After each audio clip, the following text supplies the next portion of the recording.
Hello everyone, welcome to VB law. So आज की video में हम जो है ऑर्डर 1 को रिवाइज करेंगे। ठीक है, so we have started revision on CPC bare act. तो ऑर्डर 1 के जो इम्पोर्टेंट रूल्स हैं that I am going to discuss, जहाँ जहाँ से आपके पी के इक्वेशन जनरली आते हैं या बनते हैं, ठीक है, वो सारे हम डिस्कस करेंगे। सो सबसे पहले तो ऑर्डर 1 किस चीज से डील करता है? This deals with the parties to suit. ये आपको याद रखना है that order 1 deals with the parties to suit. तो who may be joint as plaintiffs, अगर एक से ज्यादा प्लेंटिव है, ठीक है, किसी केस में उनको कब ज्वाइन किया जा सकता है? अगर एक से ज्यादा डिपेंडेंट है तो उनको कब ज्वाइन किया जा सकता है? तो फॉर एग्जाम्पल, एक एग्जाम्पल लिख के समझते हैं।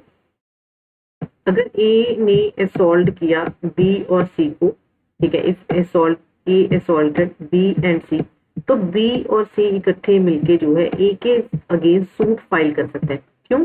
क्योंकि that is the part of the same act और ट्रांजेक्शन। ठीक है, वो एक ही एक्ट का पार्ट है, वो एक ही ट्रांजेक्शन का पार्ट है। So that's why B and C जो है इकट्ठे मिलके ए को सू कर सकते हैं। दैट मीन्स बी और सी क्या हो गए? प्लेंटिव्स हो गए।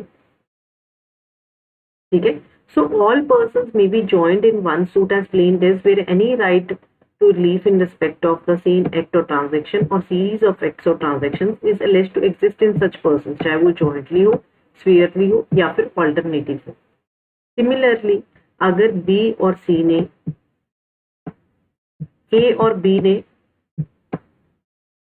ठीक है, A और B को C ने जो है assault किया, सी ने ए और बी को असॉल्ट किया, तो ए और बी मिलके जो है सी के अगेंस्ट सूट फाइल कर सकते हैं। ए और बी मिलके सी के अगेंस्ट सूट फाइल कर सकते हैं।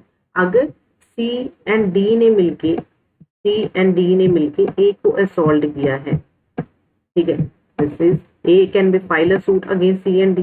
एक से ज्यादा डिपेंडेंट हो सकते हैं।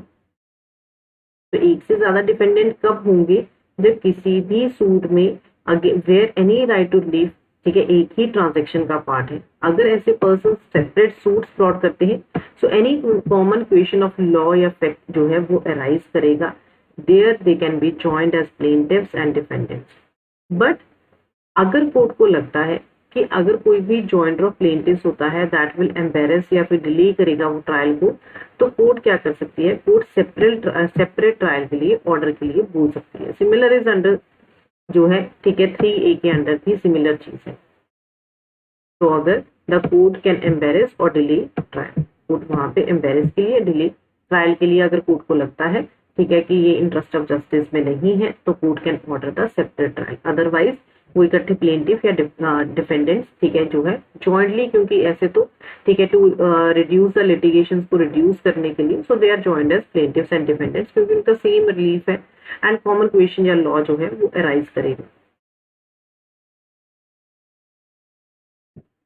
Next important in this is order 1 rule 8.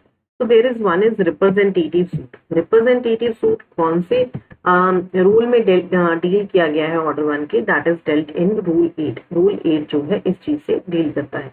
तो जहां पे रिप्रेजेंटेटिव सूट का मतलब क्या होता है? जहां पे number of persons are involve जिनका एक ही इंटरेस्ट है एक ही सूट में, तो वहां पे जो है, ठीक है, कुछ पर्संस मिलके जो है कोर्ट के परमिशन के साथ जो है सूट फाइल कर सकते हैं on behalf of the others.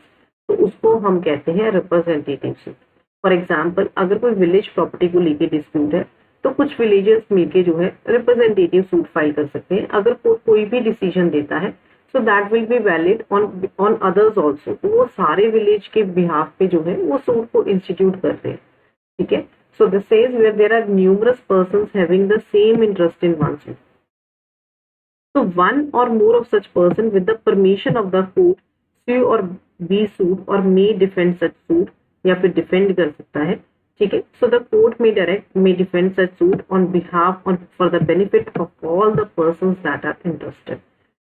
तो कोर्ट जहां पे where permission is granted at the plaintiff's expense, court क्या करेगी? इन एवरी केस जहां पे कोर्ट जो है परमिशन ग्रांट कर देती है, वो नोटिस दे देगी, ठीक है, इंस्टीट्यूशन ऑफ सूट को, टू ऑल द पर्संस की जो भी इंटरेस्टेड है इस सूट में, वो जो है, ठीक है, इस सूट पे इन्वॉल्व हो सकते हैं। अगर यहाँ पे, ठीक है, नहीं, इधर बाय द पर्सनल सर्विस, या तो पर्सनली उनको नोटिस दे देगी, यहाँ पे नंबर ऑफ पर्सन है, तो वहां पे कोर्ट क्या करेगी? पब्लिक एडवर्टाइजमेंट भी दे सकती है, जो कोर्ट को सही लगता है। ठीक है। तो अगर कोर्ट इसमें कोई भी डिग्री पास करती है, this is very important, that shall be binding on all persons, वो सारे पर्संस के ऊपर बाइंडिंग होगी जिनके बिहाफ पे वो सूट फाइल किया गया है, और whose benefit the suit is instituted और डिफेंडेड, जिनके बिहाफ पे वो सूट इंस्टीट्यूट या डिफेंड किया गया है। ठीक है।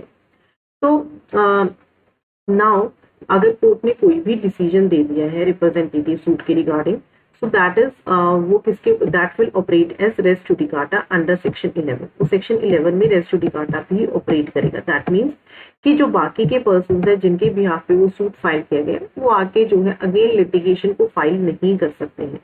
ठीक है। So this is based on the principle कि अगर कोर्ट ने, एक कॉम्पिटेंट कोर्ट ने एक डिसीजन दे दिया है, if the case is filed on the numerous number of persons having the same interest, then the court जो है उस डिसीजन को फाइनल मानेगी। अगर वो उससे एग्रीव्ड है, they can file appeal, other उनके पास रेमेडीज है। तो this is your rule 8। Next important is miss jointer and non joinder of party. So what is miss jointer and non jointer? Miss jointer का मतलब होता है, ठीक है, कि non joining of a necessary party in suit. Miss jointer का मतलब होता है नॉन ज्वाइन करना। नेसेसरी पार्टी का मतलब होता है जिसके बिना कोर्ट कोई भी इफेक्टिव ऑर्डर नहीं पास कर सकती है। नॉन ज्वाइंटर का मतलब होता है, ठीक है,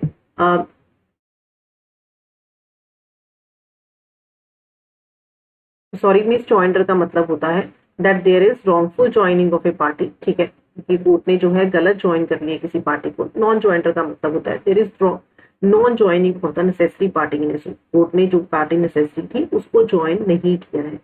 तो दिस सेज कि कोई भी सूट, जर्नल रूल ये कहता है कि कोई भी सूट डिफीट नहीं होगा by the reason of misjoinder और non joinder of the parties.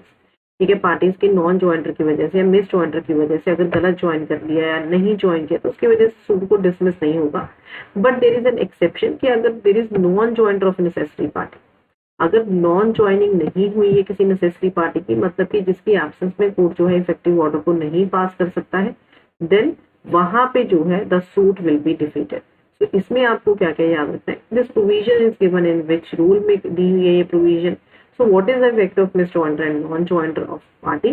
ठीक है, ये क्वेश्चंस इसमें से बार बार डिफरेंट स्टेट जुडिशरी एग्जाम्स में पूछे गए हैं। नेक्स्ट इज सब्सटीट्यूशन, एडिशन या डिलीशन कौन से रूल के अंडर की जा सकती है? अंडर ऑर्डर में।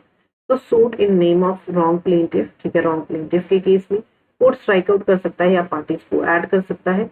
ठीक है, सो इन केसेस में जो है the court can do that. ठीक है, तो अगर कोर्ट को लगता है किसी भी स्टेज ऑफ प्रोसीडिंग में या फिर एप्लीकेशन पे कि डिफेंडेंट को इम्प्रॉपरली ज्वाइन किया गया है, ठीक है, तो उसका नाम जो है स्ट्रक आउट किया जा सकता है। तो एप्लीकेशन पे हो सकता है या फिर कोर्ट को सो मोटो लगता है तब भी कोर्ट कर सकते हैं।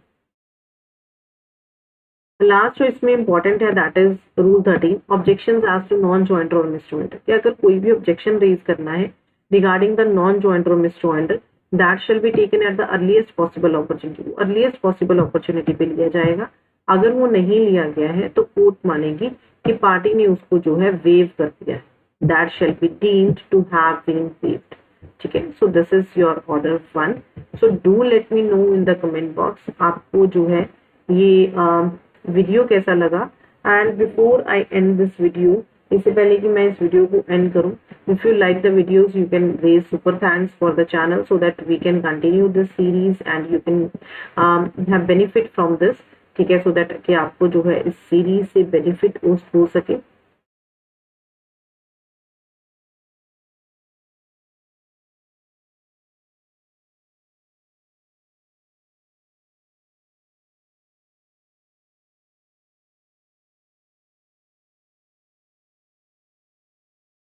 So before I end this video, there is a special offer that is running on Unacademy. That is Unacademy Lite, Unacademy ने इंट्रोड्यूस किया है।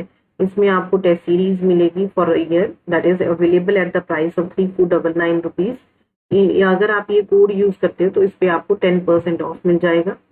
एमपी एडीपीयू का रैपिड रिवीजन बैच है started on 15th of September। So ये 3 महीने का batch है। Chhattisgarh and UP prelims crash course जो है वो स्टार्ट हुआ है 8 सितंबर को। This is also 3 months। Judiciary mains test series is going on, आप इसको भी दे सकते हो। Test series on case. So once you take the Unacademy subscription you can watch any series live recorded, you can give any test, आप कोई भी classes watch कर सकते हो। लैंग्वेज प्रेफरेंस के अकॉर्डिंग आप वॉच कर सकते हो, हिंदी इंग्लिश जो भी आपकी लैंग्वेज प्रेफरेंस है। एंड ये सारे डिफरेंट प्लान्स हैं। By using this code you will get 20% of. अगर आप ये कोड यूज करते हो तो आपको जो है 20% ऑफ अनअकैडमी प्रोवाइड करेगा। आइकॉनिक में भी सेम है, अगर आप ये कोड यूज करते हो आपको 20% ऑफ जो है अनअकैडमी विल प्रोवाइड।